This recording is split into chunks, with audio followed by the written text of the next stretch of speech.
Chapter 27 opens with another formal meeting of the Sanhedrin that takes place in the morning. They had rushed Jesus into a trial the night before and had really decided the matter on the basis of his own testimony and the claims that he made. They took him to be a blasphemer who was worthy of death. So that was already decided.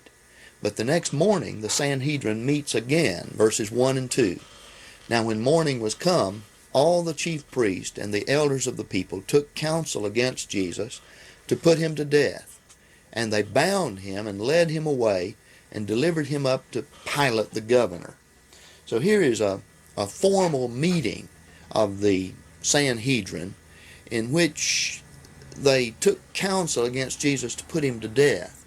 Now I think what has to be understood here, since the night before they had already decided this matter and that he was worthy of death, but now they have to make the plan by which this case will be presented to the Roman governor, Pilate, because a death sentence had to be confirmed by the Roman governor. The Sanhedrin could not put him to death.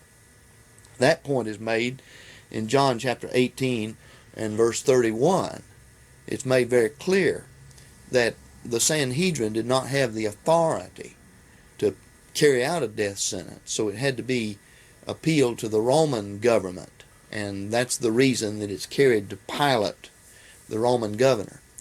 So they have to meet in the morning in order to make the plan about this. They took counsel against Jesus to put him to death. In Luke chapter 23, verse 2, there is the fullest statement of the charge that is made against Jesus. And in that passage, we notice a change for the purpose of bringing the charge before Pilate. Chapter 23, Luke chapter 23, verses 1 and 2. And the whole company of them rose up and brought him before Pilate, and they began to accuse him, saying, We found this man perverting our nation and forbidding to give tribute to Caesar, and saying that he himself is Christ, a king. So they make the three charges. He's guilty of sedition. He's perverting our nation. He's forbidding to give tribute to Caesar. Now, even though Jesus had said, give to Caesar the things that are Caesar's, he didn't give the answer to the question about tribute to Caesar that they wanted him to give. So they just lie. They tell it the way they want to tell it. They say he was forbidding to give tribute to Caesar, and then further that he himself is Christ, a king. So the whole tone of the charge has been changed from the time that it was initially made before the Sanhedrin. It was a religious charge, a charge of blasphemy, claiming to be the Messiah, claiming to be the Son of God. That was the charge that the Sanhedrin had against him.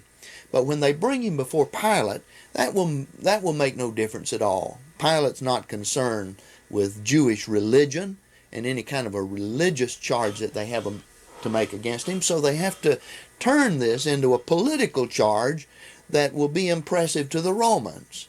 And so they say that he's claiming to be a king, and they want Pilate to think a king like Caesar, a king who is out to overthrow the Roman government. So that's the plan that they make. When they took counsel against Jesus to put him to death, this is the plan that they made. And so they make this formal resolution of the matter that had already been decided, and they put it in terms that will be impressive to Pilate, and by which they hope to get the death penalty confirmed when they present this matter to Pilate. Well, beginning in verse 11, chapter 27, verse 11, we have the trial of Jesus before Pilate. But before we get to that, in verses 3 through 10, Matthew describes the remorse and the death of Judas. His remorse is described, verses 3 through 5. Then Judas, who betrayed him, when he saw that he was condemned, repented himself, and brought back the 30 pieces of silver to the chief priests and elders, saying, I have sinned in that I betrayed innocent blood. But they said, What is that to us? See thou to it.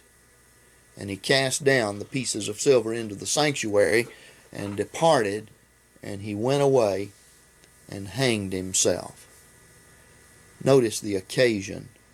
When he saw that Jesus was condemned, he repented himself.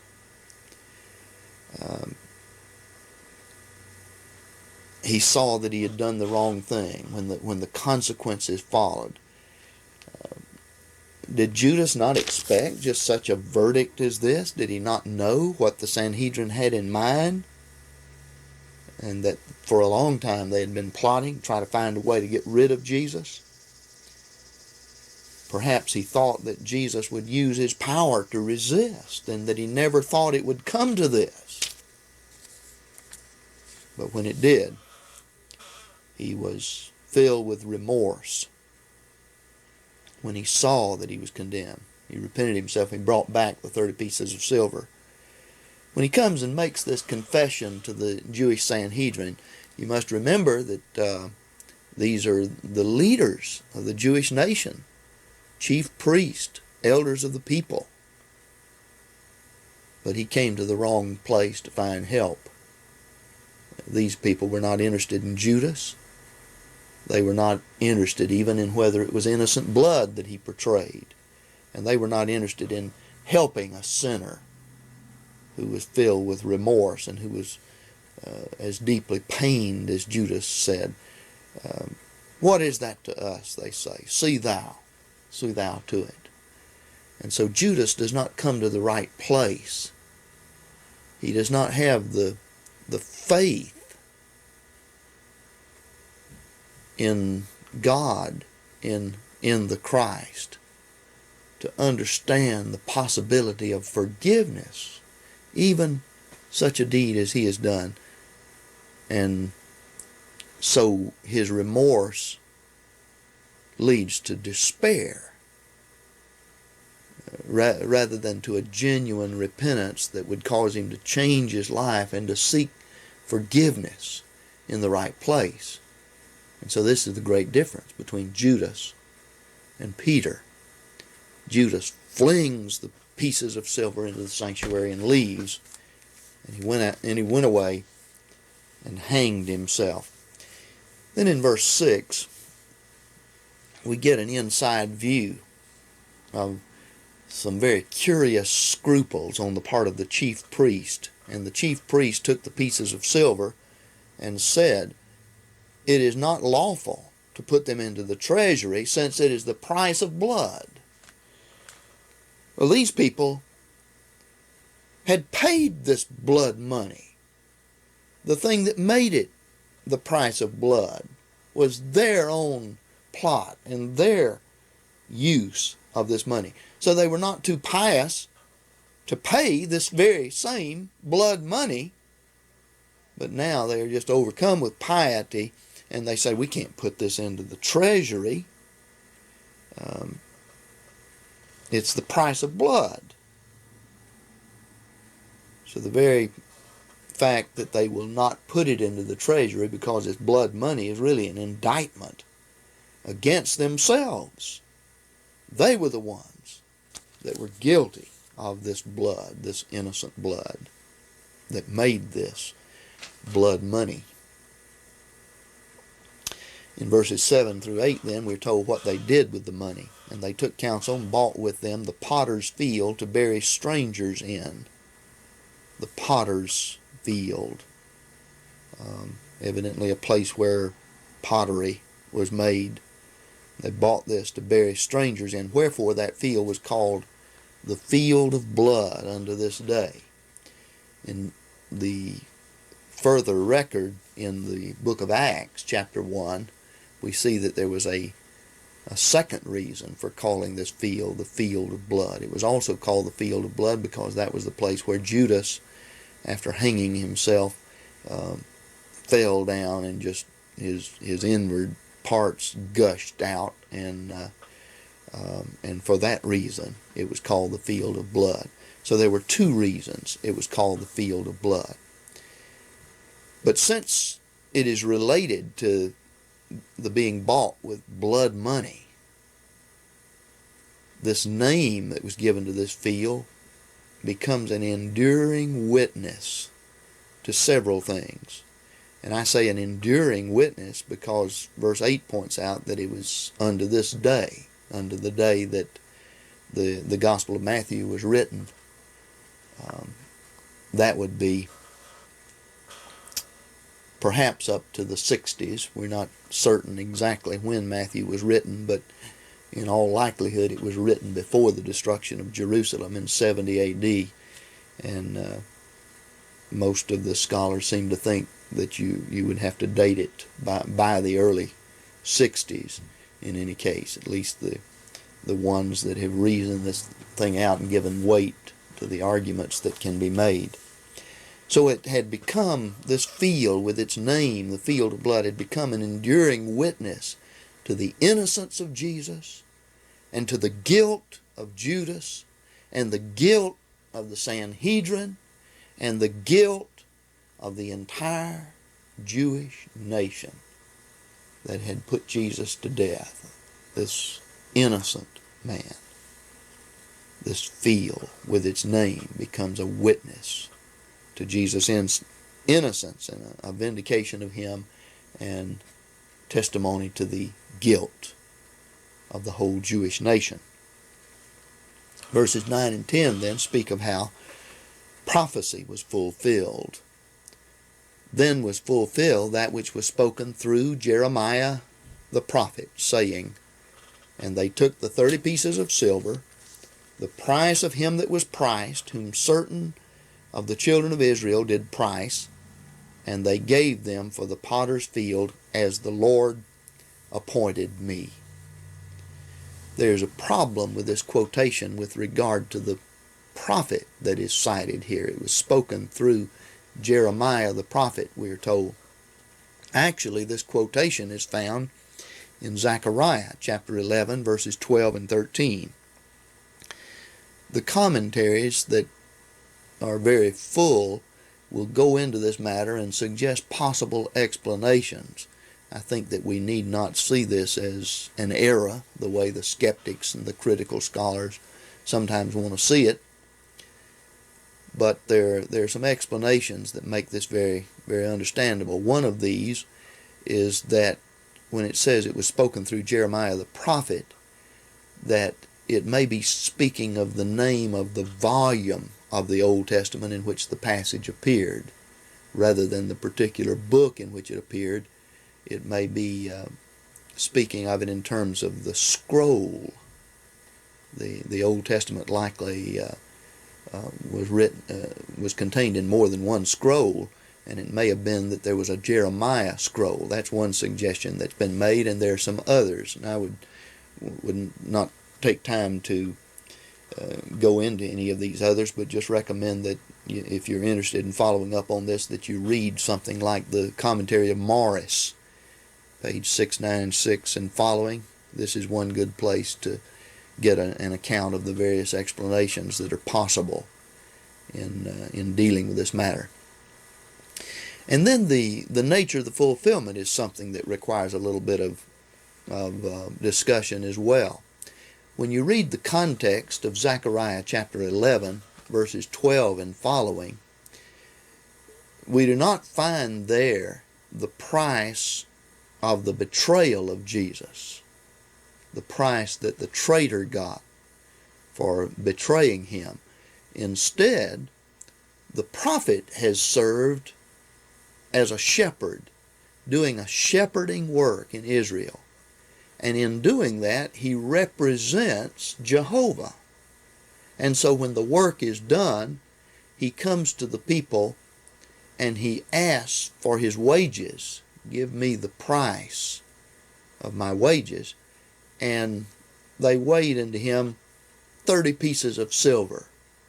And as that's translated in some versions, that goodly price at which I was priced. So that language is ironical. It is sarcastic language, that goodly price. It was not a goodly price at all. It was a very low price for the shepherding work that he had done as he did this work for Jehovah. But they pay him this low price, and it shows the way Jehovah was valued among the people. And so it's that idea that's fulfilled. It's not a fulfillment in detail so that you have a precisely literal fulfillment, but it's a fulfillment in the idea, because again we have someone being valued. Judas comes and he says, "What will you give me that I deliver him up to you?" And they make the agreement for 30 pieces of silver. And so again, Jehovah is valued. In this case, the Messiah, representing Jehovah, is valued. And what is his value? Well, not much. 30 pieces of silver. And so it is a fulfillment of that idea. The idea being this ridiculously low price at which the Messiah was valued among them. And so it was a fulfillment in idea rather than a fulfillment in literal detail. So then, in verses 11 through 26, the trial of Jesus before the Roman governor Pilate is described. In Matthew's account, the examination of Jesus opens with a question in verse 11. "Now Jesus stood before the governor, and the governor asked him, saying, Art thou the king of the Jews? And Jesus said unto him, Thou sayest." The question that Pilate raises here is explained by Luke chapter 23, verses 1 through 3. As I pointed out, this is the fullest account of the charges that the Jewish Sanhedrin had prepared to make before Pilate. And among other things, they were accusing him of making himself a king. And so they were wanting Pilate to believe that Jesus was disloyal, that he was out to overthrow the government and to overturn the reign of Caesar and to establish his own reign in the place of Caesar. And so this is the question then that Pilate asked Jesus, and Jesus replies, "Thou sayest," and there's emphasis just where I put it there, on thou.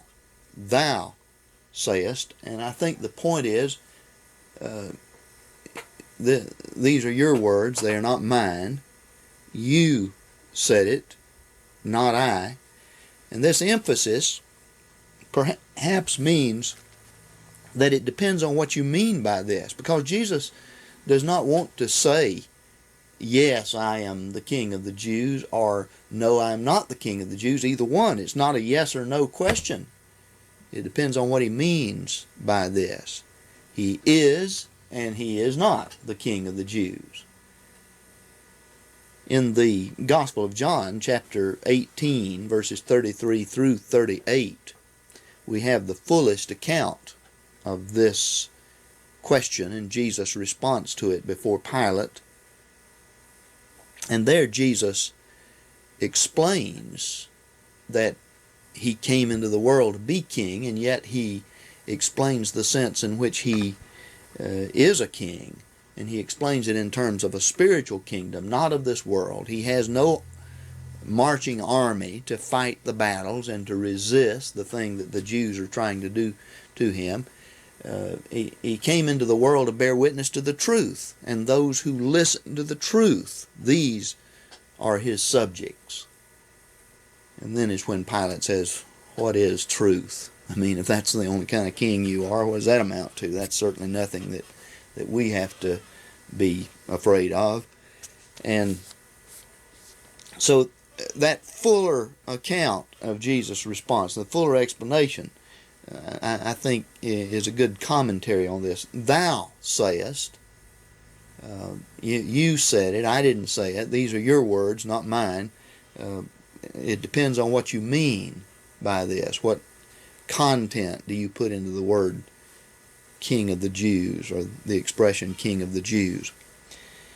Well, then in verses 12 through 14, the accusations are made against him by the Sanhedrin, and the response of Jesus to that.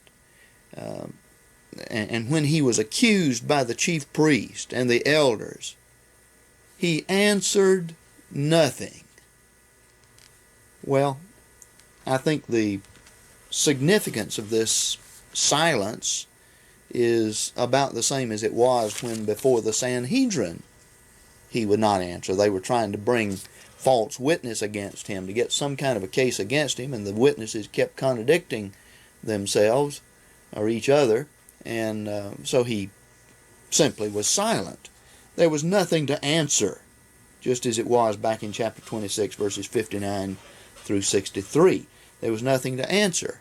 And the accusations that they were making against him were simply irrelevant as well. They meant nothing. The Sanhedrin meant to have him executed, and the charges simply made no difference. This was just the way they were choosing to get this done. And they had already determined on this they were going to get it done. They were going to get him executed one way or another. And the charges made no difference. If it were not these charges, they would find some others. But somehow they were going to get these done. So Jesus simply will not participate in a game like that. And he shows the lack of respect that he has for the case that they're making against him by simply not answering. Then saith Pilate in verse 13 unto him, Hearest thou not how many things they witness against thee? And he gave him no answer, not even to one word, insomuch that the governor marveled greatly. Well, I think Pilate's amazement over this, his marveling so much, shows that silence under such circumstances is not usual. When somebody has a lot of these charges against him, and the charges are serious and it's a life or death matter, they usually come out trying to answer every single detail that they possibly can, and Jesus is simply silent, and so the governor marvels.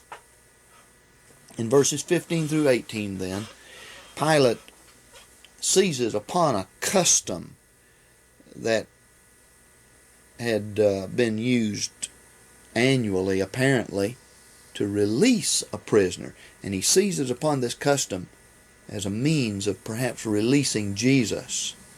Verses 15 through 18. Now at the feast the governor was wont to release unto the multitude one prisoner whom they would.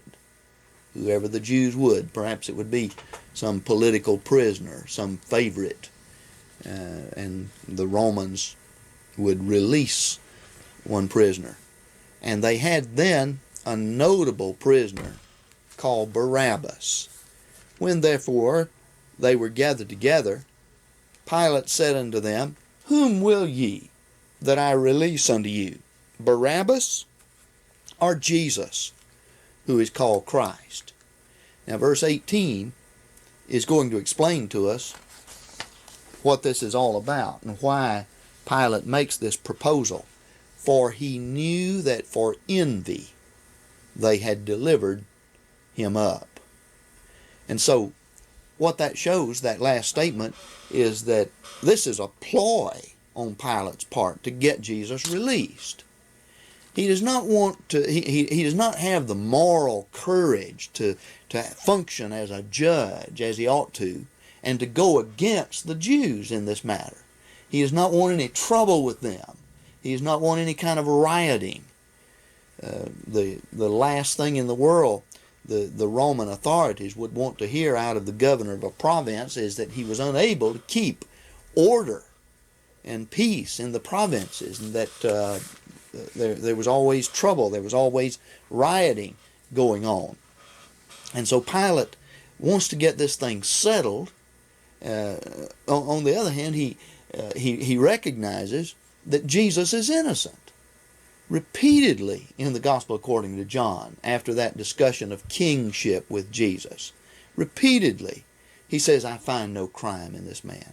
So he confesses him to be an innocent man. Well, he should have just released him, regardless of what the Jews said about it. And even if he had to take Roman soldiers and defend this innocent man, he should have done that. That would have been the part of a judge. But he wanted to release him and at the same time not have any trouble from the Jews if he could. So this is the purpose of this. He puts before the Jews these two prisoners, and whom will you that I release unto you, Barabbas or Jesus who is called Christ? Well, he knew that for envy they had delivered him up. It was because of the popularity of Jesus. It was because people thought he was a prophet, as various passages have indicated. Some of them even raising the question of whether he may be the Messiah. When he came into Jerusalem, he was recognized by the crowds as the Messiah.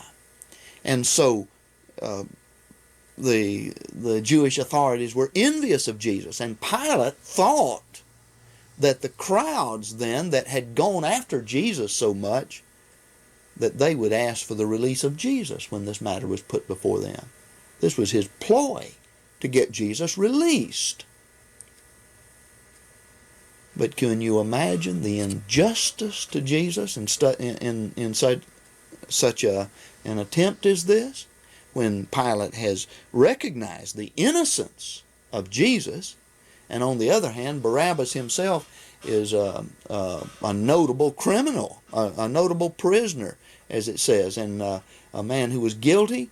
When you gather the passages from Luke and from John and from Mark, together with what we have in Matthew, we find out that this man was a robber, that he was an insurrectionist. He was out to overthrow the government. In other words, he was guilty of the very thing that was being charged against Jesus by the Jews. And in the course of an insurrection, we are told that he had committed murder. So this murderer, this insurrectionist, is placed down alongside a man who is acknowledged to be innocent, and Pilate puts the question to the crowd, who do you want me to release to you? This murderer, this insurrectionist, or this innocent man, Jesus, who is called Christ? How would you like to be treated that way by a judge? You appear innocent, on trial for your life, and the judge puts before the crowd whether you be released or some notable criminal, guilty man be released. Verse 19 continues by speaking of Pilate's message to, Pilate's wife's message which she sends to him. And while he was sitting on the judgment seat, his wife sent unto him, saying, Have thou nothing to do with that righteous man?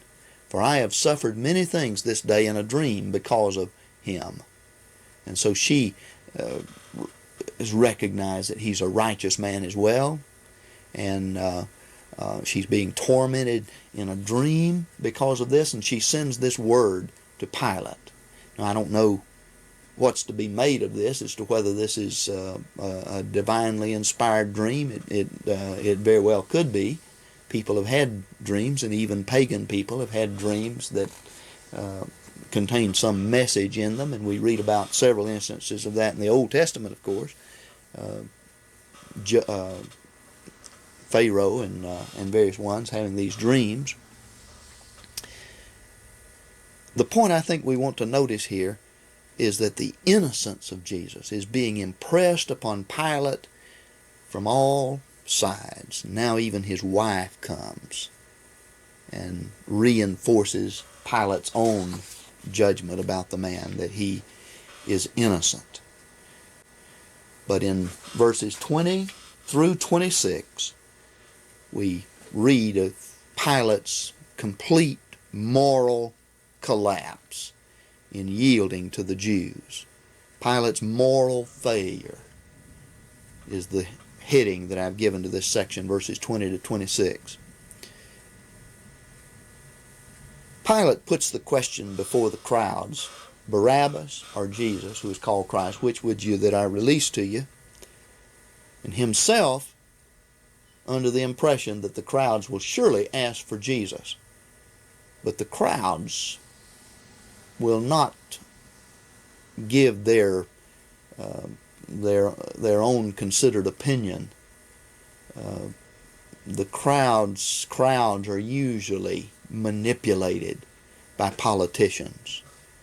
And this is exactly the thing that happens here in verse 20. Notice, now the chief priest and the elders persuaded the multitudes that they should ask for Barabbas and destroy Jesus. I don't know what arguments they may have made to persuade the crowds. The commitment of the crowds to Jesus when they had acknowledged him as the Son of David was not very great in the first place. It was superficial. They didn't really understand the nature of the kingship, the messiahship that Jesus had and intended to have, and so it may have been an easy task for the Jewish establishment to move around the crowds and to persuade them that this man couldn't be the Messiah, that they should ask for Barabbas and have Jesus put to death. Well, verse 21, but the governor answered and said unto them, which of the two will ye that I release unto you? And they said, Barabbas. And then verse 22, an amazing thing, Jesus' fate is submitted to the crowd. Pilate saith unto them, what then shall I do unto Jesus, who is called Christ? They all say, let him be crucified. Well, here is a judge who has acknowledged Jesus to be innocent just repeatedly, and now when his ploy to have Jesus released, thinking the crowd would demand the release of Jesus, when that has failed, then he puts the fate of this innocent man before the crowd, and they will decide it. Can you imagine that? Having the judge declare that you are innocent, and then submitting your fate to a mob? Well, they cry out, let him be crucified. In verse 23, then the judge pleads with the mob, and he said, why? What evil hath he done? But they cried out exceedingly, saying, let him be crucified. So here is the judge, having confessed him to be innocent, having asked, what shall I do with Jesus? And having this mob ask for blood, let him be crucified.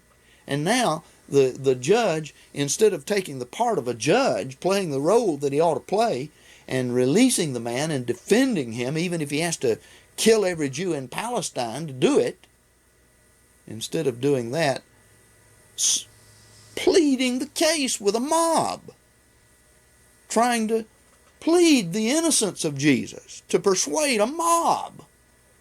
Well, mobs are not usually subject to persuasion, and this one is not. And they cried out exceedingly, let him be crucified. Well, then there's Pilate's attempt to escape responsibility in verse 24. So when Pilate saw that he prevailed nothing, but rather that a tumult was arising, he took water and washed his hands before the multitude, saying, I am innocent of the blood of this righteous man. See ye to it.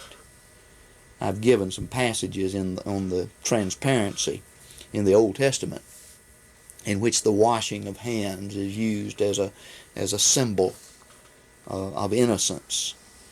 Especially Deuteronomy chapter 21 verses 6 through 9 should be noticed in this connection. The commentary of Plummer points out that this symbol even occurs in classical Greek literature, the washing of hands as a declaration of one's innocence. So here's Pilate just washing his hands of the matter, declaring his innocence, and in this dramatic fashion attempting to escape responsibility. Well, verse 25 has the people responding, and all the people answered and said, his blood be on us and on our children. I doubt if they mean the blood of this righteous man or this innocent man. I doubt if they're saying, let this murder be on us. but they seem simply to mean that we will take the responsibility. His blood be on us and on our children. And so with that, the people express their willingness to take the responsibility for the death of this man. And of course, they have it, but Pilate himself does not escape a responsibility either. As we well know, you can't just wash your hands of a matter and fail to do your duty and so escape responsibility for your actions. So then there's the complete collapse, the surrender to the crowd in verse 26. Then released he unto them Barabbas, but Jesus he scourged and delivered to be crucified. And so there we have it. Pilate never plays the part of a judge. He never does his duty in this. He just yields a little more and a little more, while the Jewish establishment, which is able to get the crowds with them, they just hold their ground. And Pilate gives in a little more and a little more until he has completely surrendered to them and let them have their will. So Pilate was just a moral coward. He saw the thing that was right to do, but he didn't have the moral courage to do it. And so he did not do his duty, but gave the responsibility over to someone else. The sufferings of Jesus are not emphasized in any detail, and we'll find this with regard to the scourging, and we'll find it a little bit later with regard to the crucifixion. Only one word is used to describe this terrible beating that Jesus has, the word scourging. We know quite a bit about that, the kind of whip that was used, the way that would lacerate a person's back, the way many people often died from it. We know quite a bit about that. But the thing I want to emphasize here is that that is not where the emphasis is placed in the gospel. It is not placed on these terrible sufferings of Jesus, the terrible torment and pain that he endured, and we find the same thing concerning the crucifixion. No great emphasis is given to that. The emphasis lies somewhere else. And what I want to plead with us is that we let the gospel do its work. Let it make its own points. And let's not decide that we want to rewrite the gospel and to put an emphasis in here that is not here. Now we come to the account of the death of Jesus that takes us from Matthew 27, verse 27, all the way through verse 66. After Pilate has just capitulated to the Jews and given Jesus over to be crucified, then next we have the description of the mockery that is heaped upon Jesus by the soldiers. Recall that when Jesus was before the Jewish Sanhedrin, there was the mockery. And then again there's mockery by the soldiers. Pilate turns Jesus over to the soldiers and they decide they'll just have some fun with him. And so we read about that. Then the soldiers of the governor took Jesus into the praetorium, which is the governor's palace, and we don't know where that was in Jerusalem. The governor had his regular residence in Caesarea on the coast of Palestine, and we don't know exactly where he stayed when he was in Jerusalem, as on the present occasion. But they took him into the praetorium and gathered unto him the whole band, this whole cohort of Roman soldiers gather around, and they decide to have some fun with this king of the Jews.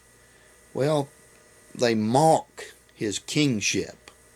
Verse 28, they stripped him and put on him a scarlet robe Well, a king needs a robe, so they find perhaps some soldier's cape or cloak, and which may resemble the purple or scarlet robe of a king somewhat. So here, that'll do. Give him a robe. A king needs a crown, and so here they find this perhaps a thorn bush in the courtyard here. Verse 29 says, and they platted a crown of thorns and put it on his head. And a king needs a scepter, the symbol of his rule, the ruler's scepter. So they put a reed in his right hand, and that would be his royal scepter. And so, having adorned him in this way as a king, then they kneeled down before him and mocked him, saying, "Hail, King of the Jews!" And so they just have some fun playing and mocking him as the King of the Jews. And then verse 30, the game is over. And so now they show what they really think. And they spat upon him and took the reed. They took his ruler's scepter, as they were pretending. They took the reed and hit him on the head with it. They smote him on the head. And when they had mocked him, they took off from him the robe and put on him his garments and led him away to crucify him. So the thing I want us to see here is the great stress that is put upon this mockery that is heaped upon Jesus. And we have it not only here on the part of the soldiers, but we will have it when he is actually hanging on the cross. And the great emphasis there, so far as the treatment that is accorded to Jesus is concerned, is this humiliation, this mockery that is heaped upon him. And it will seem that he is just completely discredited, that all of the claims that he has made are discredited, and in no way could he be considered a king or anything of the kind. In verse 32, Simon of Cyrene and his part in the procedure is brought out. And as they came out, they found a man of Cyrene, Simon by name. Him they compelled, they impressed him into duty, is the idea of that, to go with them that he might bear his cross. In John's account, and I think John is the only one that makes mention of this, in chapter 19 and verse 17, it shows that Jesus went out bearing his cross at first. But the thing we are evidently to understand is that he was simply too weak to continue, and perhaps fell under the burden even. And so they find this man named Simon along the way, and they just grab him and impress him into duty, and he'll carry the cross for Jesus.